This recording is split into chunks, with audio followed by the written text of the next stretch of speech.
David Rodriguez had been counting down the days for months. After 3 years of saving every extra dollar from his job as a computer programmer in Austin, Texas, he finally had enough money for his dream vacation. He wasn't looking for anything fancy or expensive. He just wanted to get away from the endless hours of coding and the stress of city life. While scrolling through travel websites late one night, David stumbled across pictures of a small country called Valdoria. The photos showed rolling green hills, ancient castles perched on cliff tops, and peaceful villages that looked like they belonged in a fairy tale. Most Americans had never heard of this tiny European kingdom, which made it perfect for David. He was tired of crowded tourist destinations, and overpriced hotels. The flight from Austin to Valdoria took nearly 18 hours with 2 layovers. David didn't mind. He spent the time reading about the country's history and looking at photos of places he wanted to visit. Valdoria had been ruled by the same royal family for over 600 years. The country was so small you could drive across it in just 2 hours, but it was packed with medieval castles, mountain hiking trails, and villages where people still lived much like their ancestors did centuries ago. When David finally landed at Valdoria's tiny airport, he felt like he had stepped back in time. The airport building looked more like a large house than an international terminal. There were only 2 gates, and the customs officer greeted every passenger personally. The man stamped David's passport with a smile and said, "Welcome to Valdoria. I hope you enjoy our beautiful country." David had booked a small bed and breakfast in the capital city of Monteverde.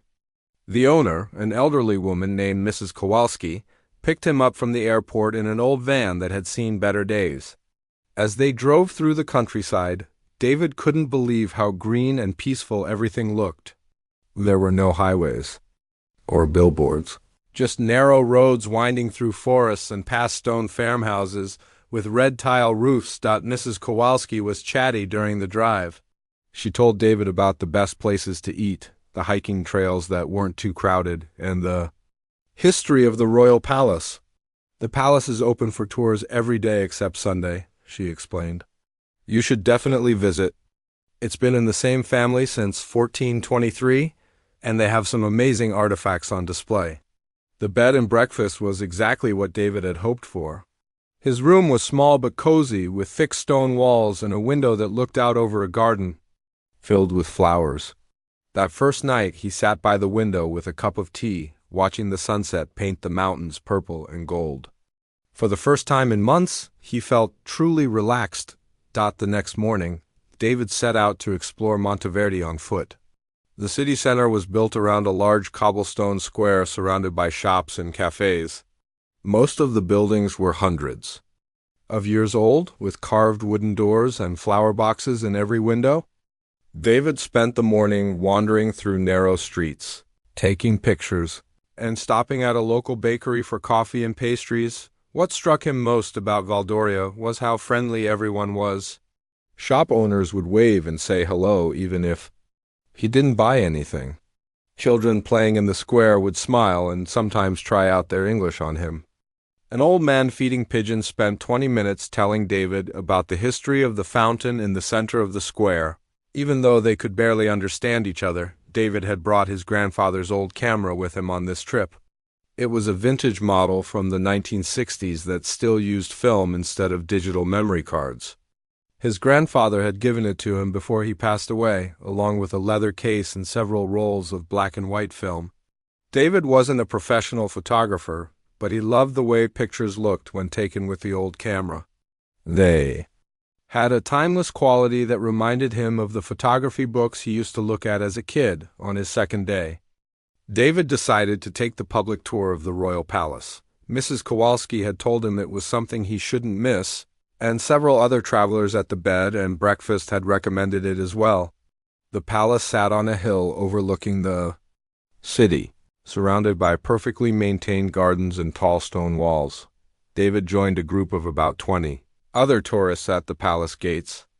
Their guide was a young woman who spoke excellent English and seemed to know every detail about the palace's history.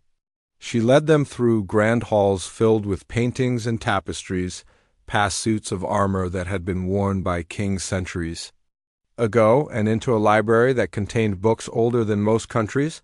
The tour was supposed to last 2 hours, but David was having such a good time that he barely noticed how quickly the time passed.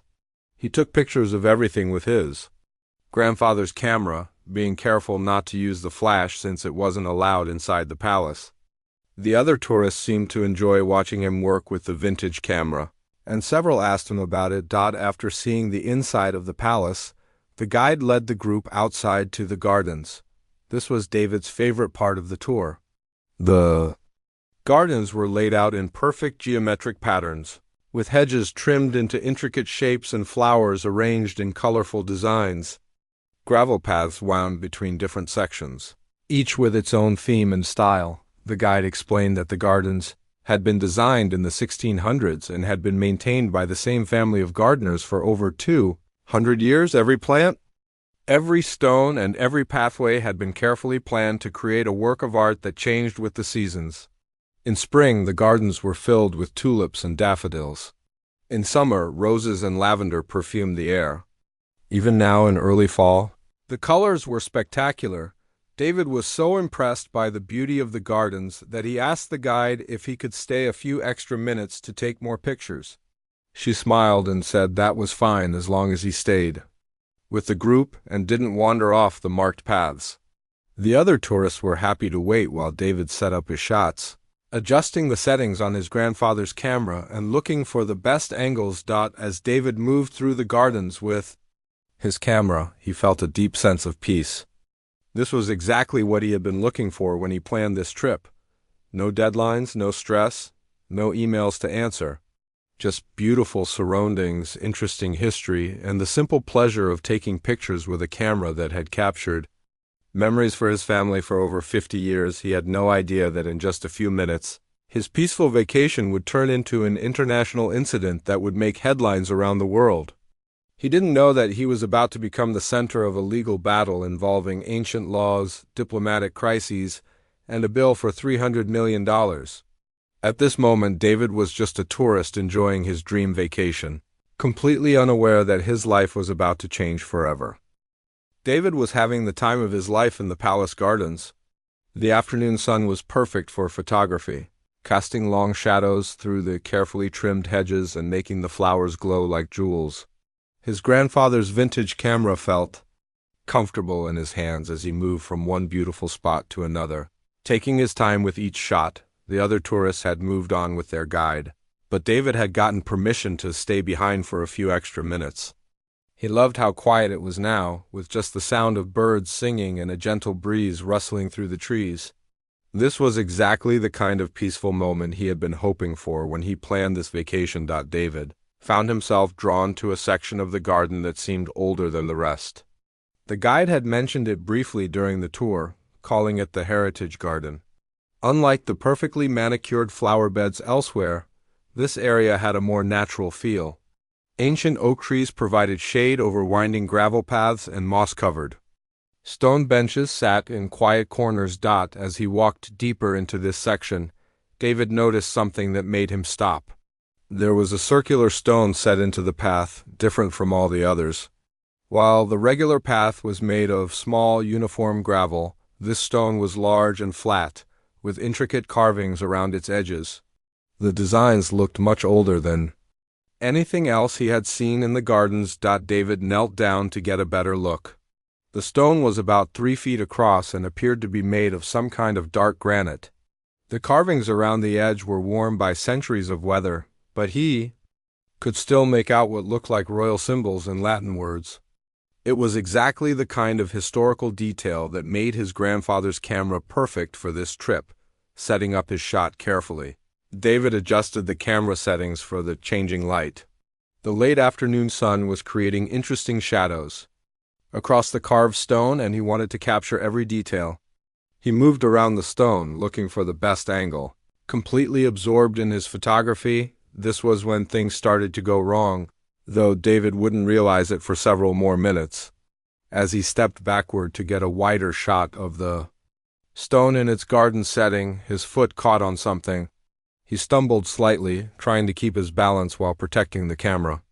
For a moment, It seemed like he had recovered. But then his grandfather's camera slipped from his hands. David watched in horror as the vintage camera fell toward the carved stone. Time seemed to slow down as the precious family heirloom tumbled through the air.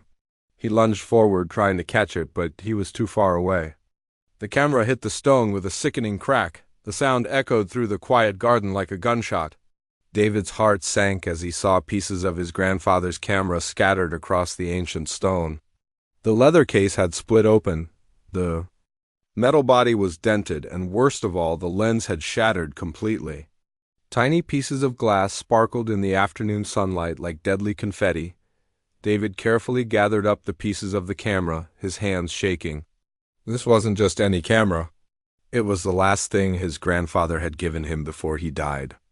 They had spent countless hours together when David was young, with his grandfather teaching him about photography and showing him how to see the world through a lens. Now that connection to his past was broken, literally scattered across an ancient stone in a foreign country. As he knelt there holding the pieces, David noticed something that made his stomach drop even further. The stone wasn't just damaged by the camera hitting it. When he looked closer, he could see that one corner of the carved edge had actually chipped off. A small piece of the ancient granite was missing, and tiny cracks spread out from where the camera had hit. David felt sick. He had damaged something that was obviously historically important. This wasn't just any stone in the path. The intricate carvings, the different material, the special location in the heritage garden, everything pointed to this being something significant. And now he had broken it.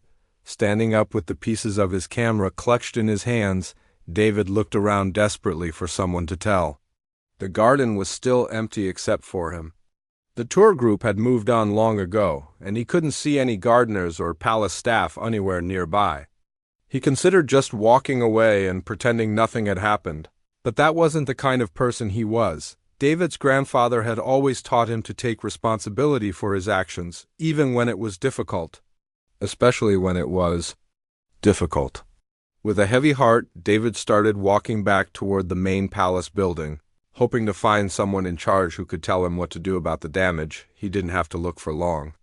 As he rounded the corner of a hedge maze, David came face to face with two men in elaborate uniforms. They wore dark blue jackets with gold braiding, tall black boots, and ceremonial swords at their sides. Even someone who knew nothing about European royalty could tell these were royal guards. The guards had obviously heard the sound of the camera breaking and had come to investigate. Their faces were stern as they looked at David, then at the broken camera pieces in his hands, then back at his face. One of them, a tall man with a thick mustache, stepped forward and spoke in accented English. "Sir, we heard a disturbance in the Heritage Garden. Can you explain what happened?" David's mouth went dry. He had never been in trouble with any kind of law enforcement, let alone royal guards in a foreign country. But he knew he had to tell the truth. Taking a deep breath, he explained exactly what had happened. How he had been photographing the carved stone, how he had stepped backward and stumbled, how his grandfather's camera had fallen and broken both itself and part of the stone. The guards listened without interrupting, their expressions growing more serious with every word. When David finished his explanation, the two men exchanged a look that he couldn't interpret. The tall guard with the mustache walked over to examine the heritage garden while the other one stayed with David. A few minutes later, the first guard returned, and David could tell from his expression that the news wasn't good. The guard spoke quietly to his partner in what David assumed was the local language, pointing back toward the garden and shaking his head. Then both guards turned to look at David, and he knew his vacation had just taken a very bad turn. "Sir?" the tall guard said formally. "I am Captain Novak of the Royal Guard. I need to inform you that you have damaged a protected historical artifact. This is a very serious matter. I'm going to have to ask you to come with us to the palace security office while we determine how to proceed." David's legs felt weak. He had imagined many things that could go wrong on his vacation: lost luggage, bad weather, maybe getting lost in the mountains.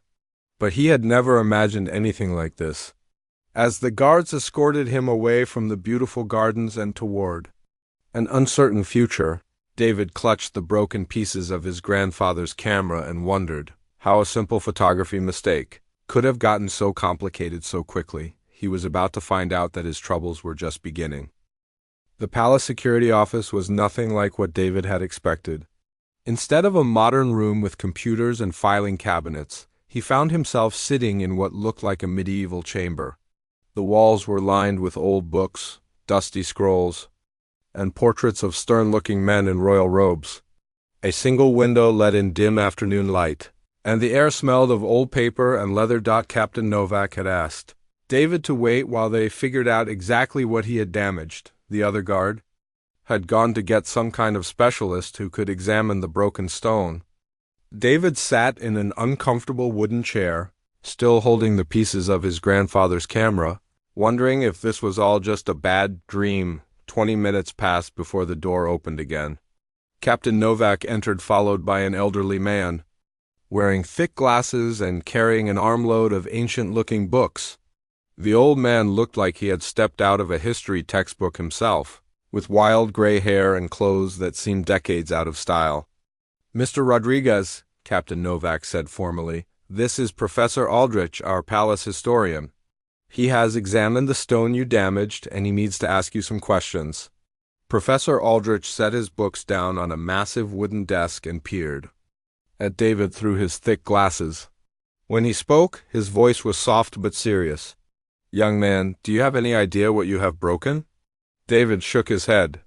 "I know it was some kind of historical stone with carvings on it. I'm really sorry about what happened. I never meant to damage anything. Is there a way I can pay to have it repaired?"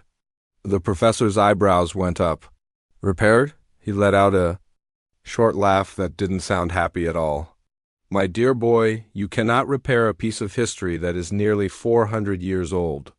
What you have damaged is the founder's marker, placed in that exact spot in 1623 to commemorate the establishment of the royal gardens."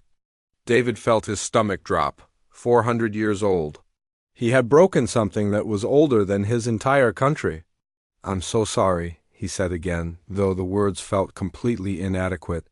"How much will it cost to, I don't know, replace it somehow?" Professor Aldrich opened one of his ancient books and began flipping through pages covered with handwritten text in a language David didn't recognize. "That's exactly what we need to determine," the professor said.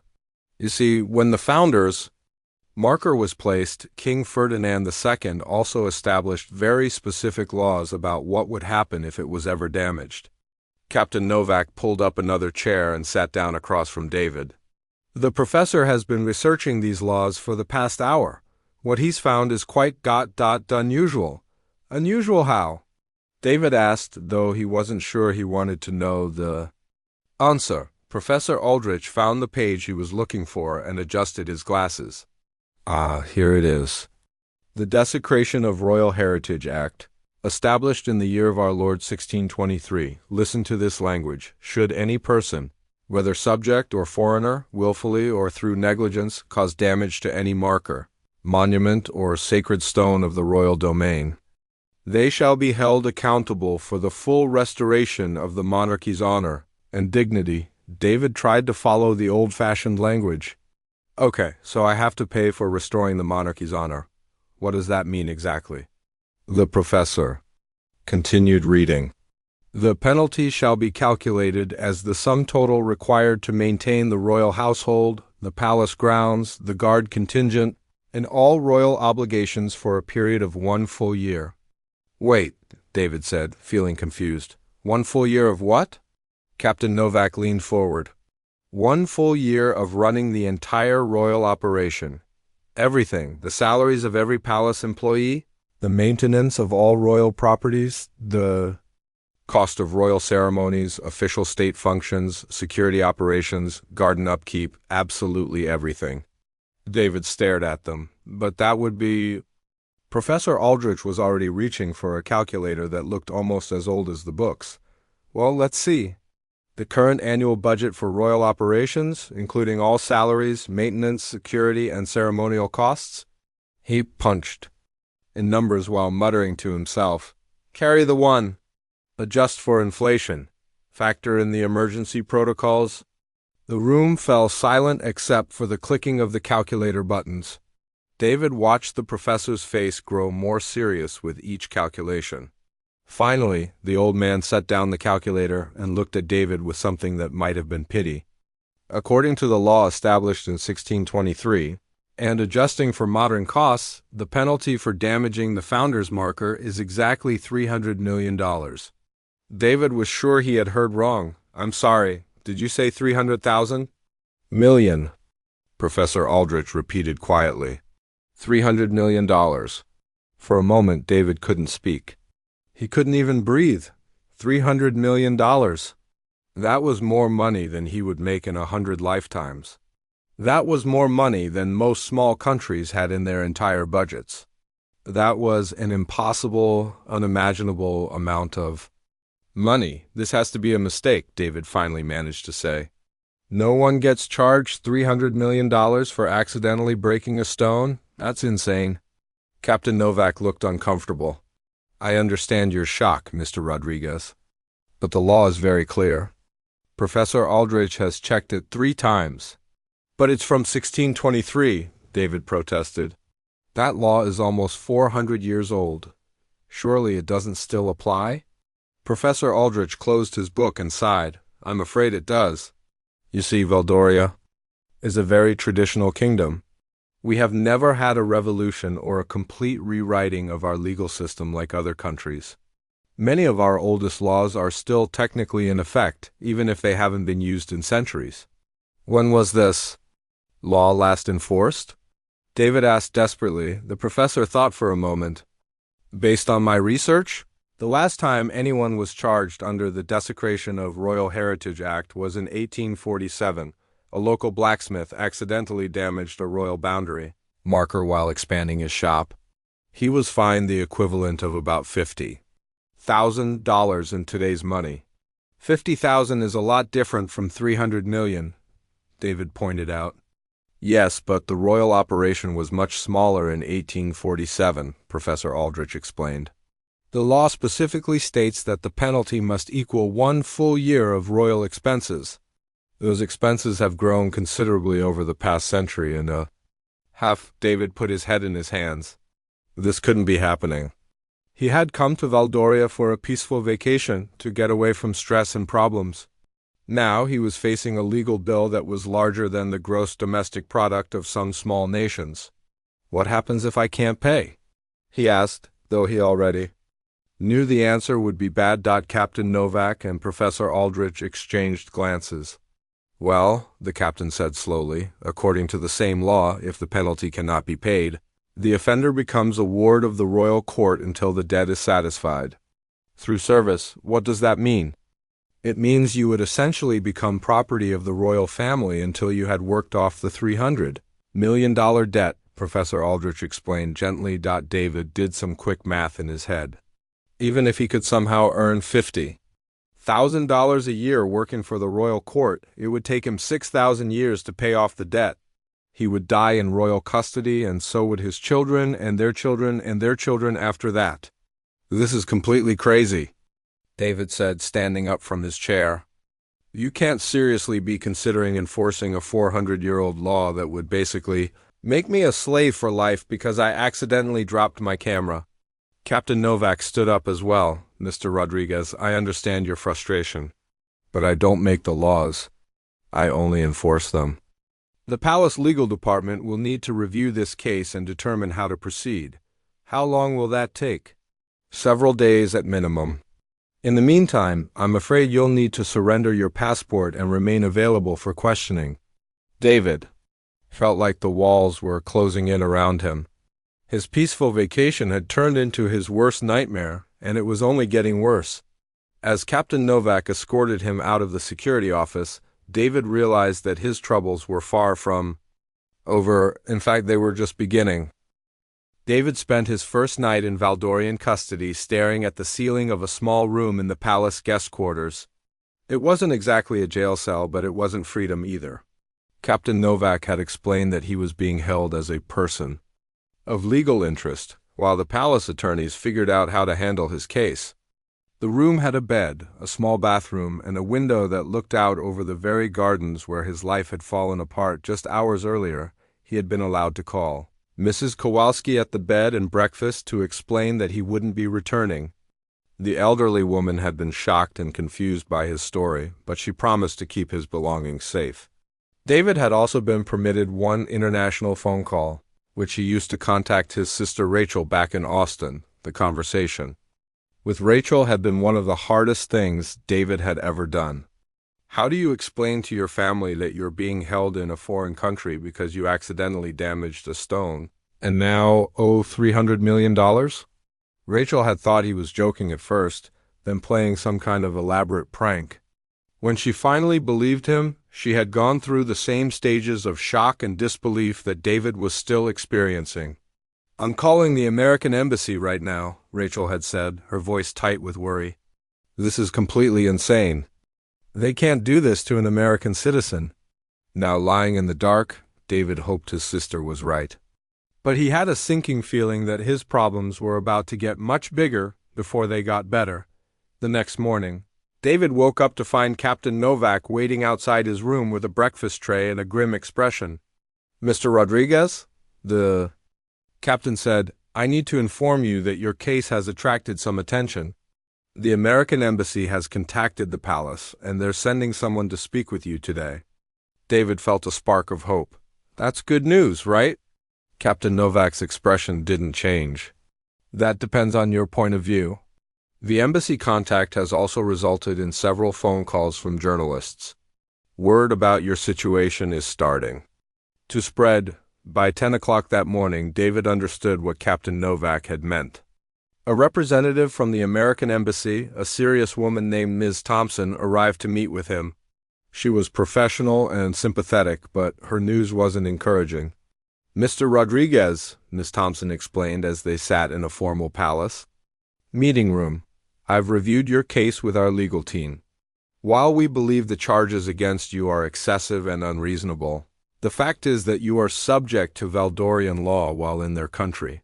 We can provide consular assistance and help ensure you're treated fairly, but we cannot simply override their legal system." "So you're saying I really might have to pay $300 million for dropping my camera?" David asked. Ms. Thompson looked uncomfortable. "We're exploring all diplomatic options. However, I need to warn you that this situation has already attracted media attention back in the United States. A journalist from CNN called our office this morning asking about the case." David's heart sank. How did they find out? These things have a way of getting out, especially when they involve American citizens in unusual legal situations abroad. The story is, well, it's the kind of thing that captures public attention. She was right. By that afternoon, David's story was spreading across the internet like wildfire. Someone had leaked the basic details to the press, and news outlets were having a field day with the headline possibilities.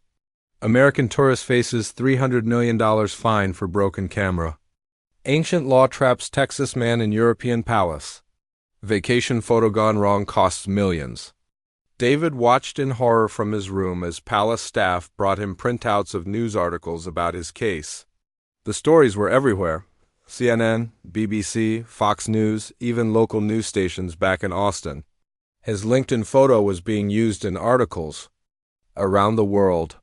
Social media was exploding with commentary, memes, and hot takes about his situation.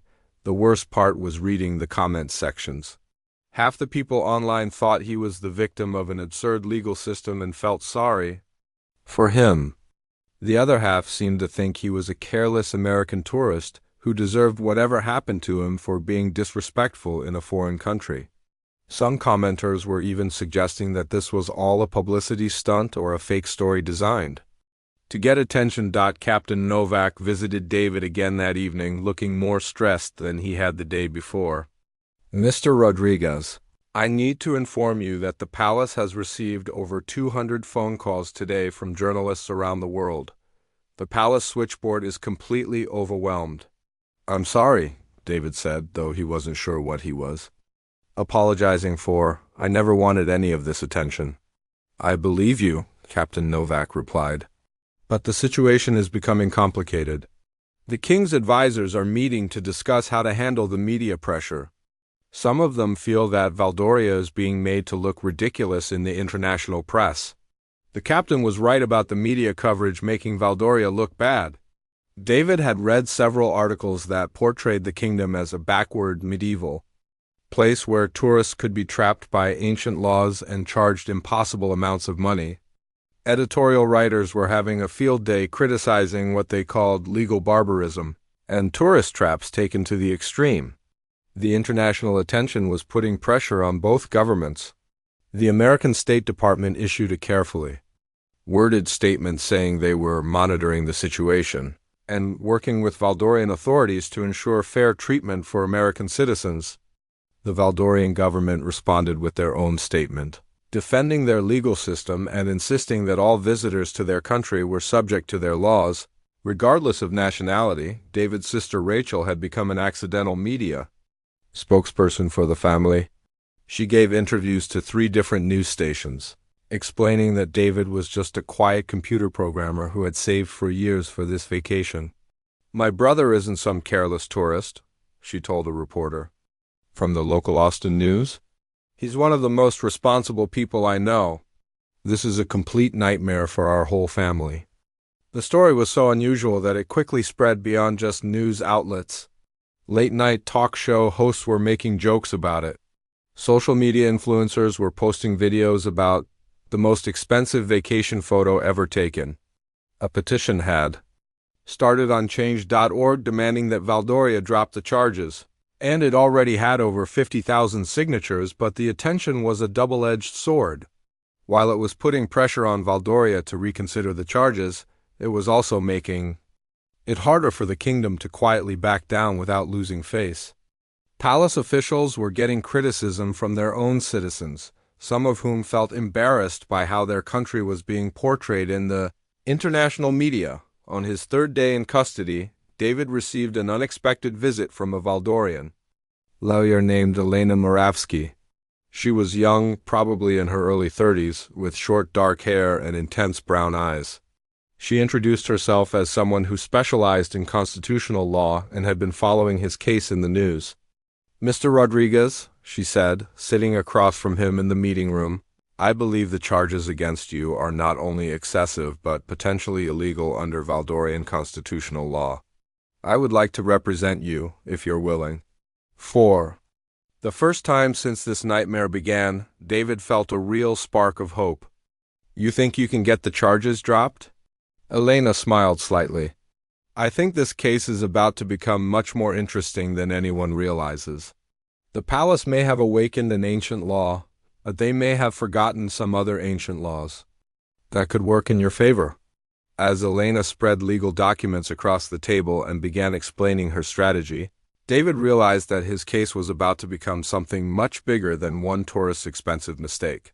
The international attention had turned his personal crisis into a diplomatic incident, and now it was about to become a legal battle that could change Valdoria's entire justice system. The quiet vacation he had planned was turning into the fight of his life, with the whole world watching.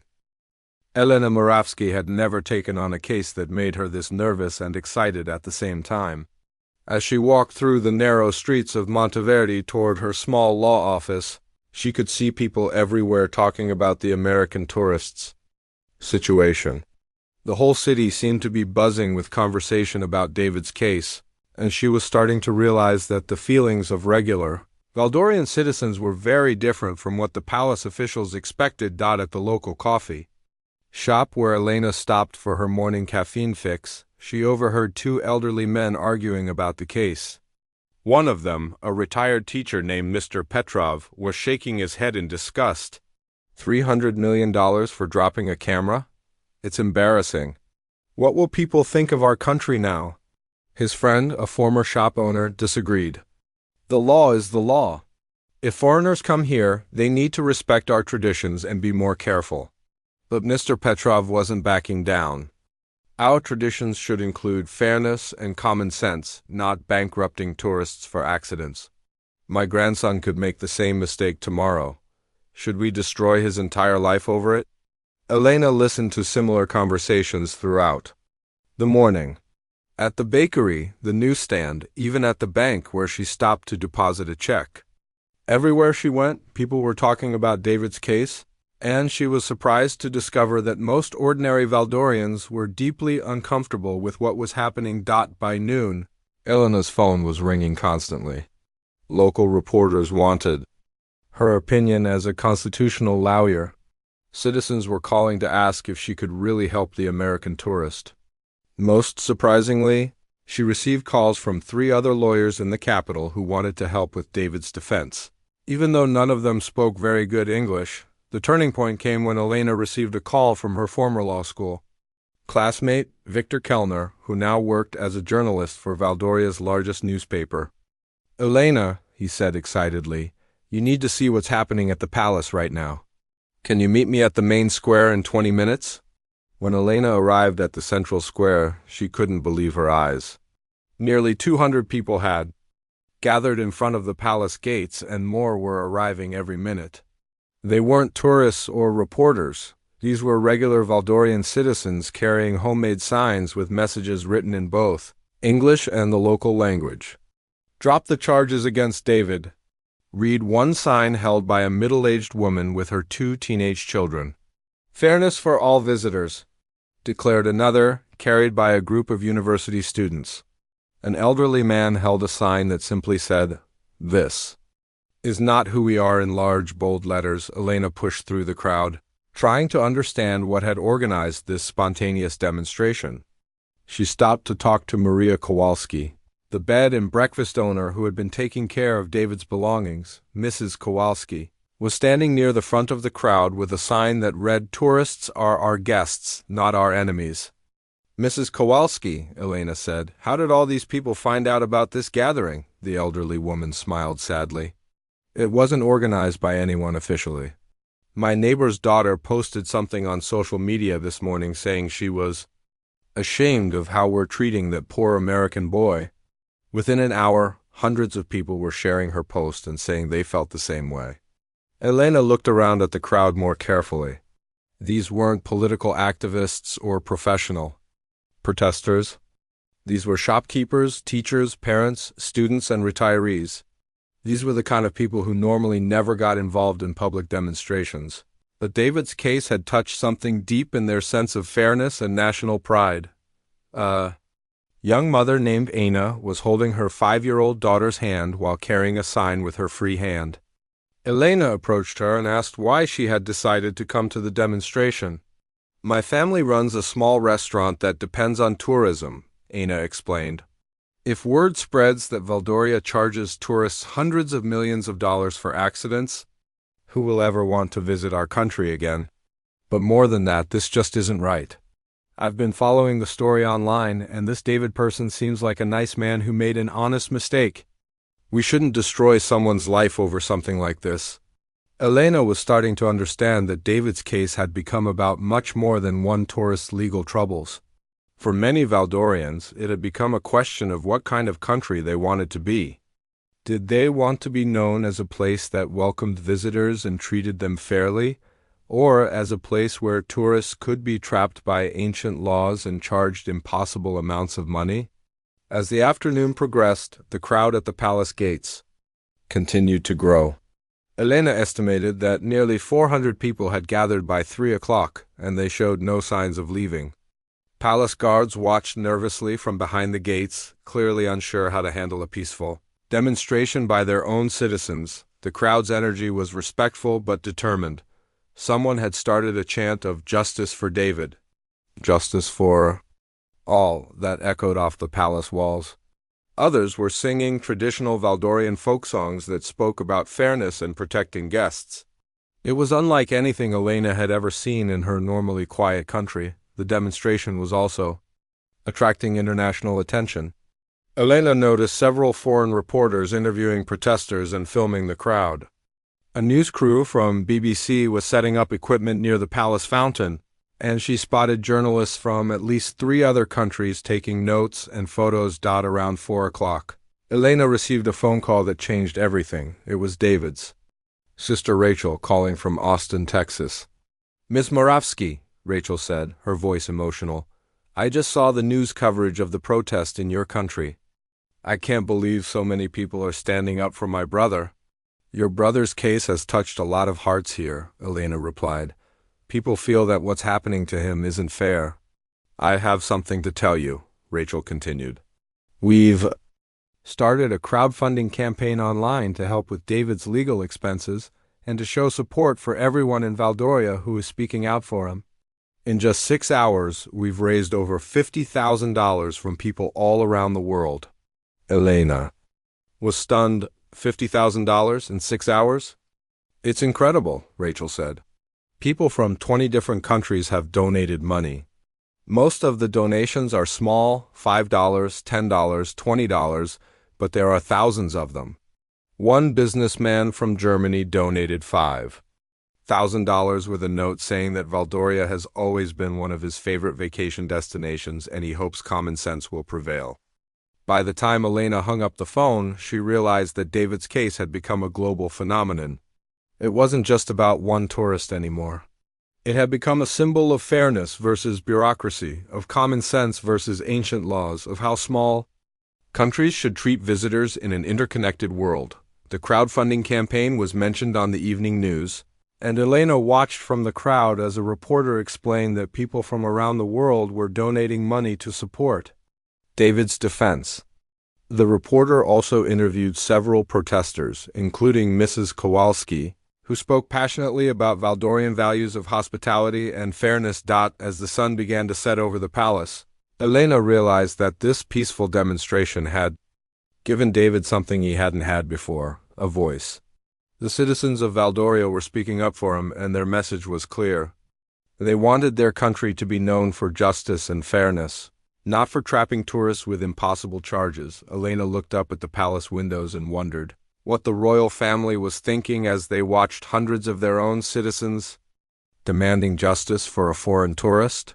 She had a feeling that tomorrow would bring new developments in David's case, and for the first time since she had taken on his defense, she felt genuinely hopeful about the outcome. The people had spoken, and they were demanding that their government listen. Princess Isabella was 26 years old and had spent most of her life trying to balance two very different worlds. On one hand, she was a member of one of Europe's oldest royal families, expected to follow centuries of tradition and protocol. On the other hand, she was a modern young woman who had just graduated from law school at Oxford University and believed strongly in justice, fairness, and human rights. As she sat in her private study on the third floor of the palace, watching the peaceful protest outside her window, Isabella felt her heart breaking. Hundreds of her own people were standing in the square below, holding signs and demanding justice for a tourist who had made an innocent mistake. The scene reminded her of everything she had learned about civil rights movements in her law school classes, except this time it was happening in her own backyard. Isabella had been following David's case since the beginning, though she hadn't said anything about it to her family yet. As someone who had just spent 3 years studying constitutional law, she was horrified by the palace's decision to enforce the Ancient Desecration Act. She had written her final thesis on outdated laws in European monarchies and how they needed to be modernized, but she never imagined she would see such an extreme example in her own country. The princess had been in the palace library researching David's case when she came across something that made her stomach turn. The law being used against David had originally been written to punish political enemies of the crown, not tourists who made accidents. In the 1600s, it had been a tool of oppression designed to bankrupt anyone who challenged royal authority.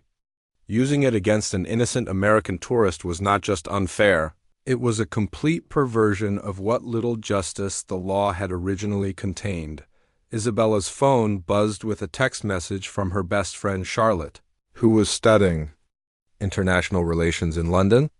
Izzy, I'm seeing news about your country charging some American tourists $300 million for dropping a camera. Please tell me this is fake news. The princess sighed and typed back, Unfortunately, it's completely real. I'm trying to figure out how to help without causing a family crisis. Charlotte's response came immediately. You have to do something. This is making Valdoria look like a medieval dictatorship.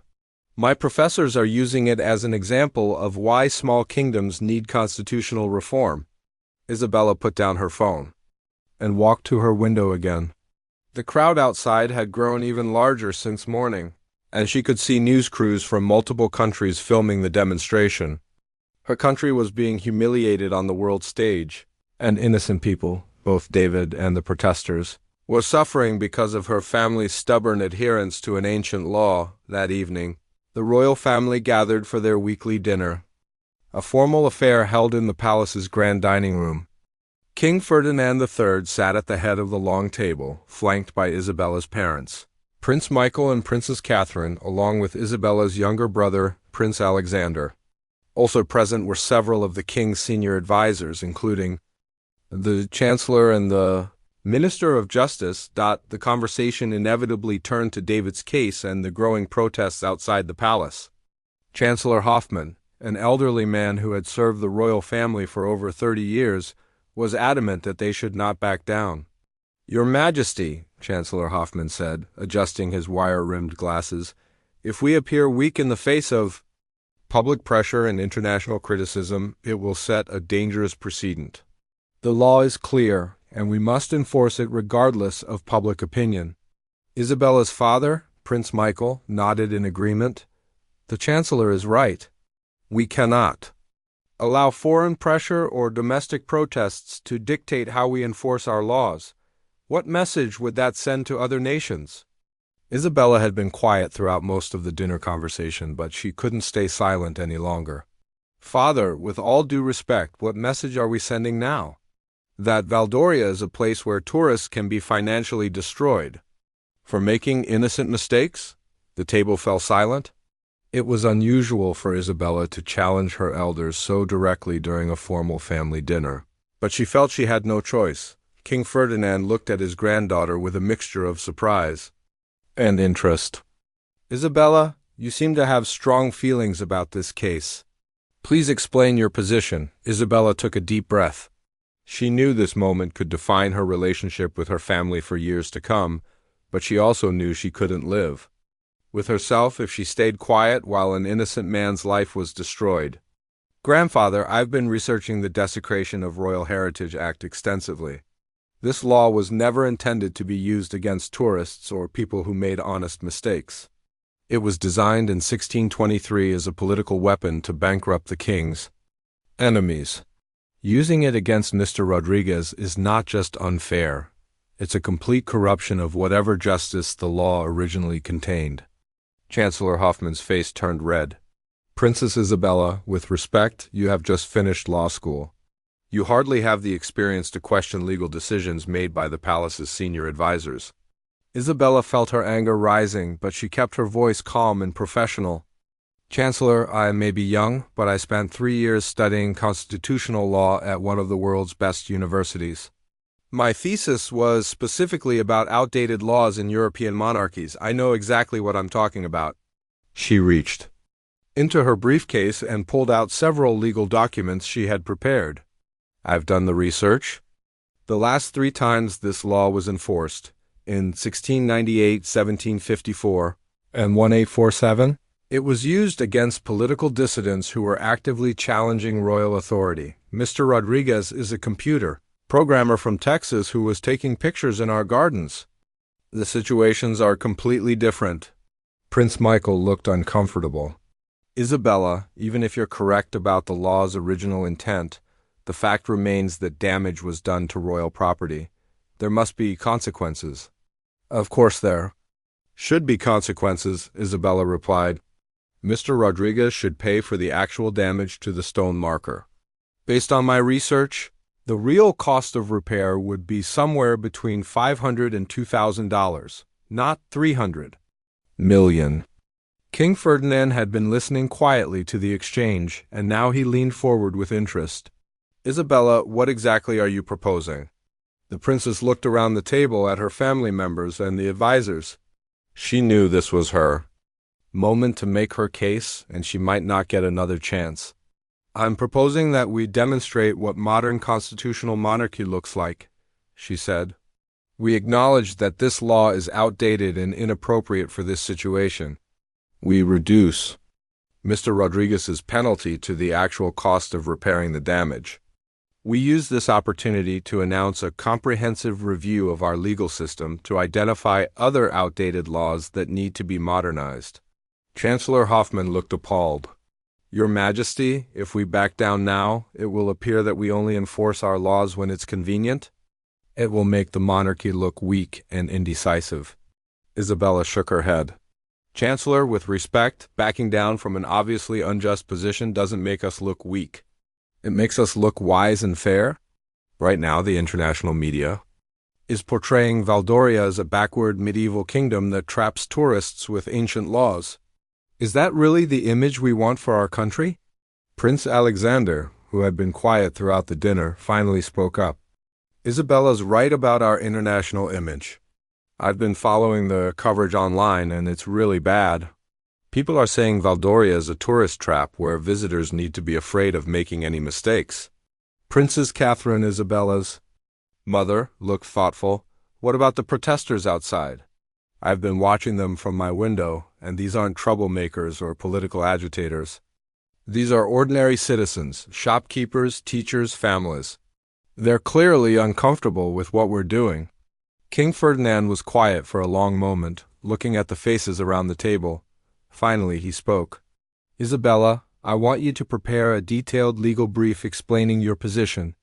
Include your research about the law's original intent, precedents for constitutional reform, and specific recommendations for how we should proceed. I'll review it with the full council tomorrow.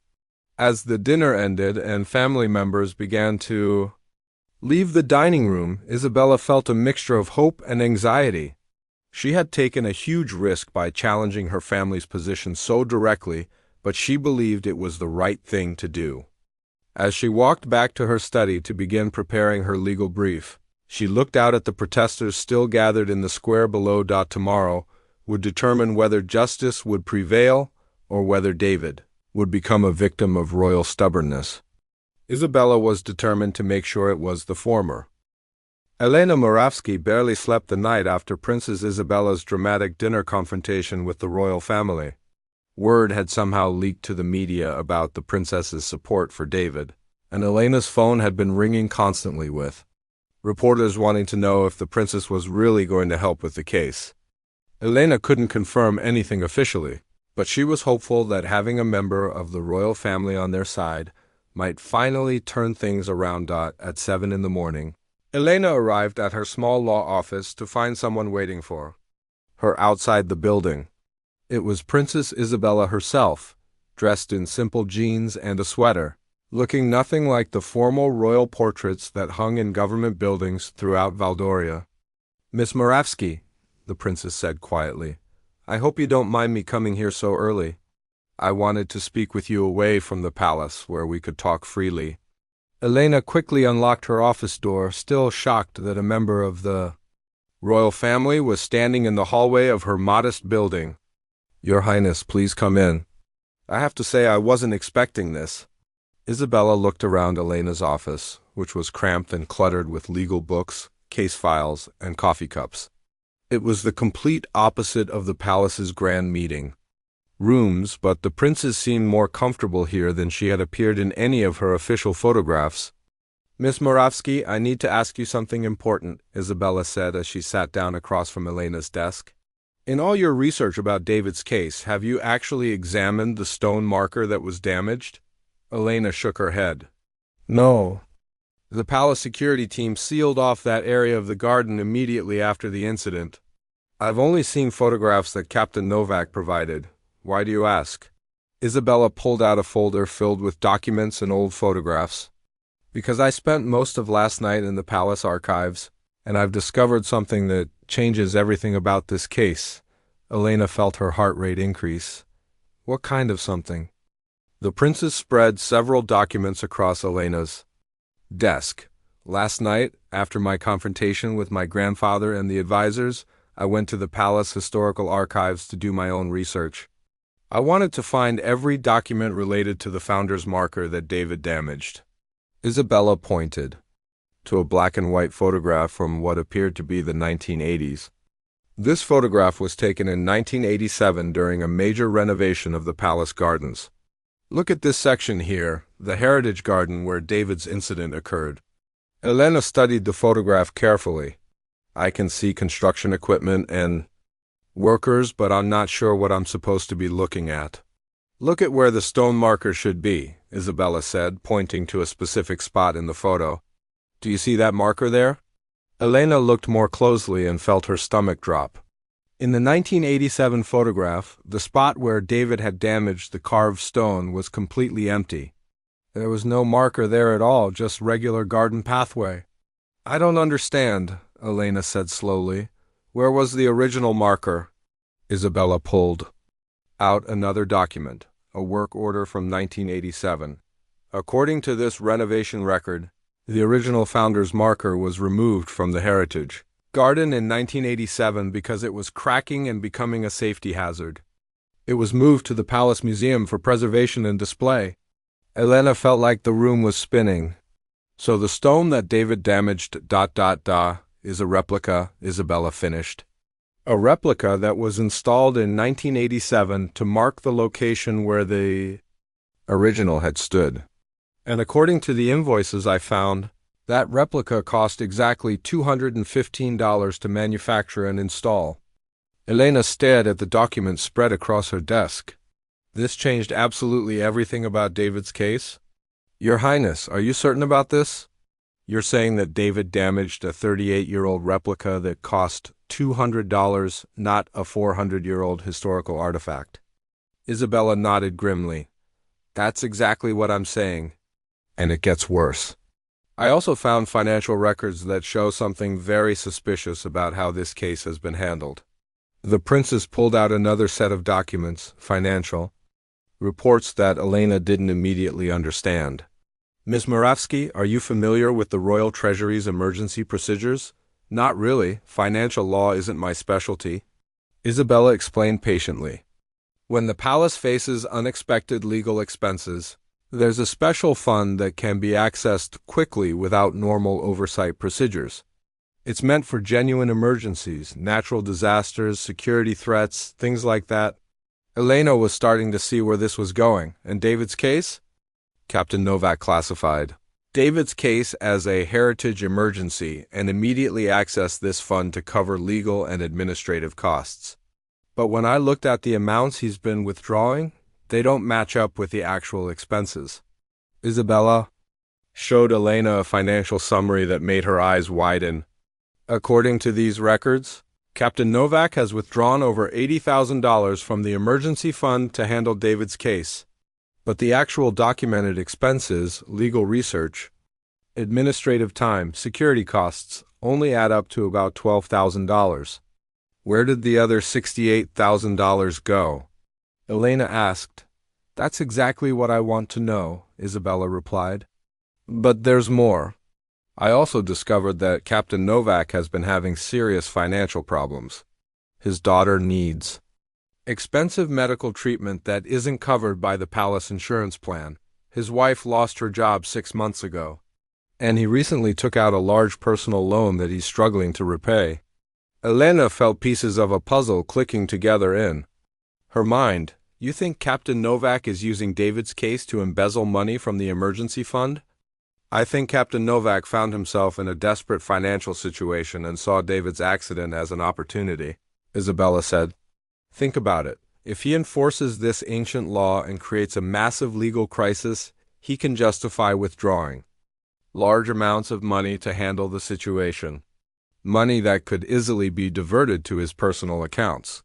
The implications were staggering.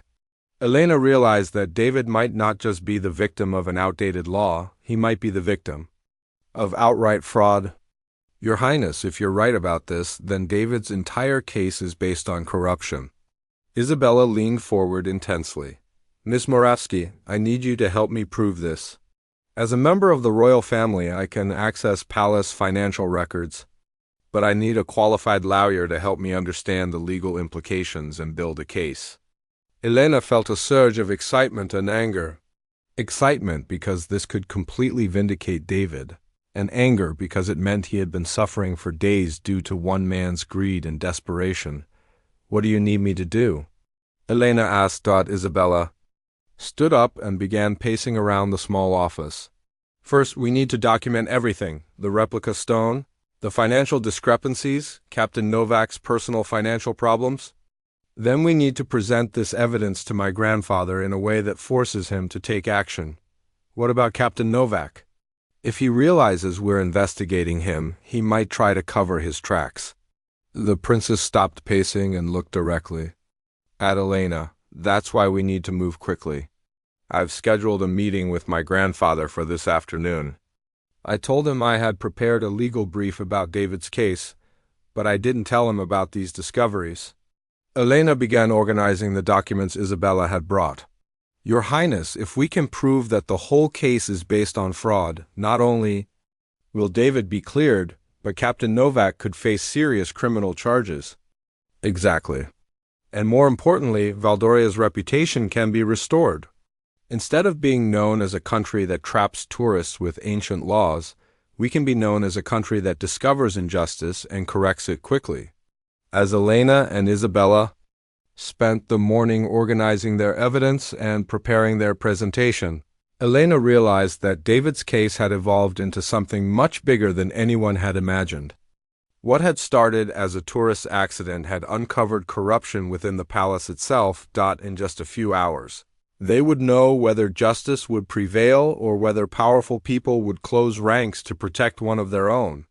Either way, Elena knew that this afternoon's meeting with the king would determine not just David's future, but the future of justice in Valdoria itself. The truth was finally coming to light, and it was more shocking than anyone had expected. The throne room of Valdoria's palace had witnessed many important moments throughout its 600-year history, but few as dramatic as what was about to unfold on this Tuesday afternoon. King Ferdinand III sat in his ornate chair, surrounded by his advisors, family members, and palace officials.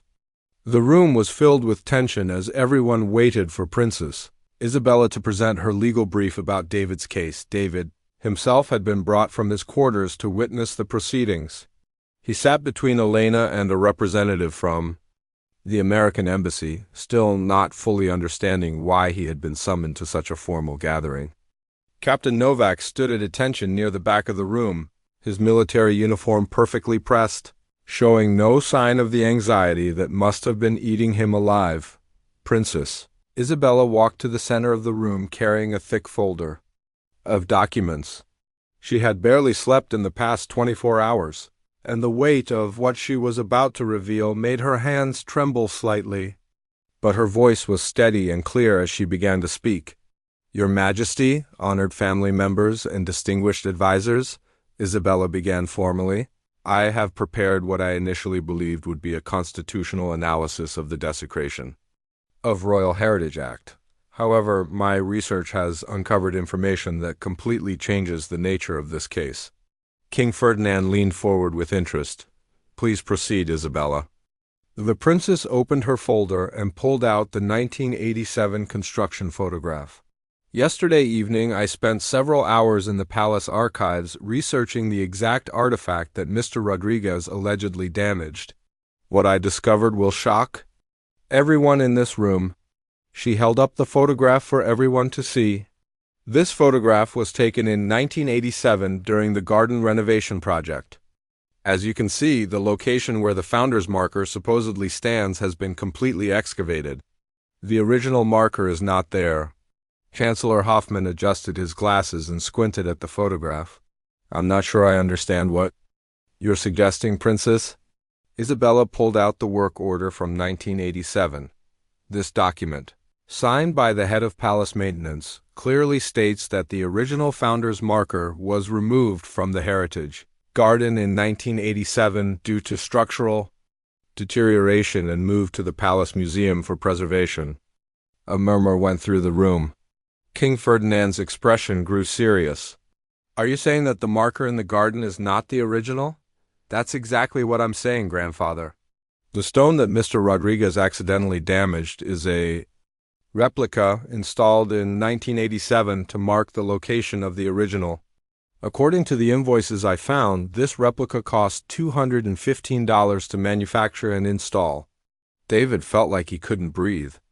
After days of believing he had destroyed a priceless historical artifact, he was learning that he had damaged something that cost less than his monthly cell phone bill, but Isabella wasn't finished. However, the replica stone is not the most shocking part of my discoveries. She pulled out the financial records she had analyzed with Elena.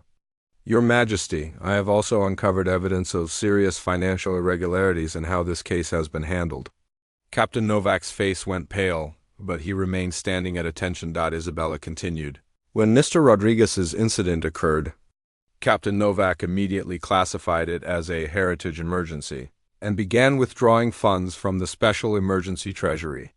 However, the amounts withdrawn far exceed the documented expenses for handling this case. King Ferdinand's voice grew cold. How much money are we discussing? Captain Novak has withdrawn $82,000 from the emergency fund. The actual documented expenses total $11,800. There is a discrepancy of over $70,000. The room erupted in shocked whispers. Chancellor Hoffmann looked confused and angry. Prince Michael stared at Captain Novak with disbelief. But it was King Ferdinand's reaction that mattered most, and his face had turned to stone. Captain Novak, the king said in a voice that could have frozen fire, step forward. Captain Novak walked slowly to the center of the room, his military bearing still intact but his face showing the strain of a man whose world was collapsing around him. Your Majesty, is what Princess Isabella has said accurate? Have you withdrawn $70,000 more than the actual expenses for this case? For a moment, Captain Novak said nothing. Then his shoulders sagged and 20 years of military discipline crumbled. Your Majesty, my daughter is very sick. The medical treatments aren't covered by our insurance. My wife lost her job. I took a loan I can't repay. When this case started, I saw an opportunity to steal from the royal treasury, King. Ferdinand finished, his voice cutting like a blade. Captain Novak's voice was barely a whisper. Yes, Your Majesty. I used the emergency fund to cover my personal debts. I convinced myself it was temporary, that I would find a way to pay it back. The silence in the throne room was deafening. David watched this man who had seemed so powerful and intimidating just days ago fall apart completely. Despite everything Captain Novak had put him through, David felt a strange sympathy for a father desperately trying to save his child. King Ferdinand stood up from his throne, and everyone in the room could feel the weight of his authority.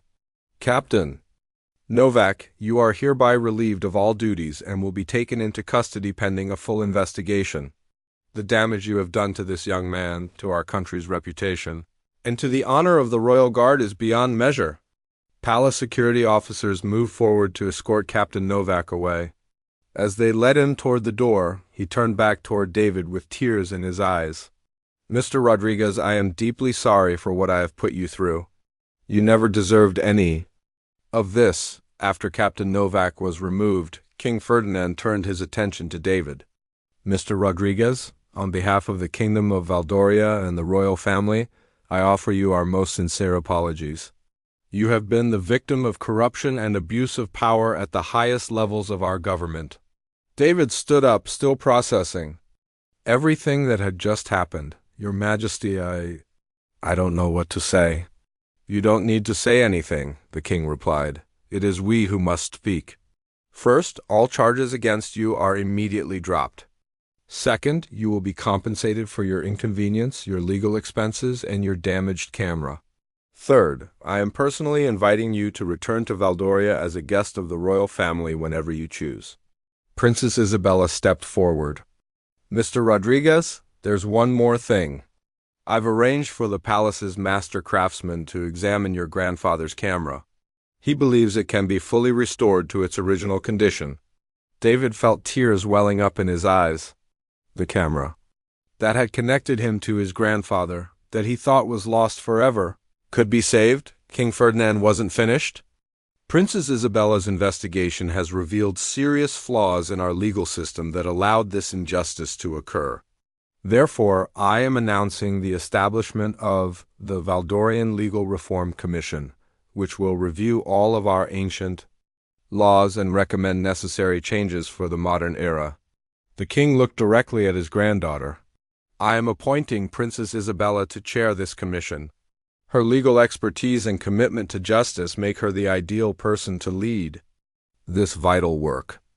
Isabella smiled, knowing that David's case had given her the opportunity to create the kind of legal reform she had always dreamed of pursuing. As the formal proceedings ended, David found himself surrounded by people offering apologies and congratulations. Elena was beaming with pride at their victory. The American embassy representative was already making phone calls to update officials in Washington. Members of the royal family were approaching David personally to express their regret about his treatment. Later that evening, David stood on the balcony of the royal guest suite where he had been moved, looking out over the same gardens where his nightmare had begun, but now those gardens looked different to him. They weren't a place of trauma anymore. They were a place where truth had eventually prevailed over corruption, where justice had triumphed over abuse of power. His phone rang. It was his sister Rachel calling from Austin. "David, I just saw the news. Is it really over? Are you really free?" David smiled as he watched the sunset paint the mountains purple and gold, just like on his first night in Valdoria. "It's really over, Rachel. I'm coming home soon, but first I'm going to enjoy the rest of my vacation, the real vacation I came here for." 3 months later, David returned to Valdoria with Rachel and their parents for the official opening of the Legal Reform Commission. His grandfather's camera, perfectly restored, captured dozens of photographs of the ceremony.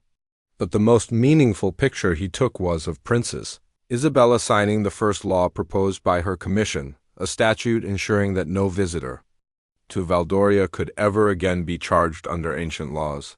Without modern judicial review, David's accidental vacation had become something much more important, a catalyst for justice, reform, and international friendship.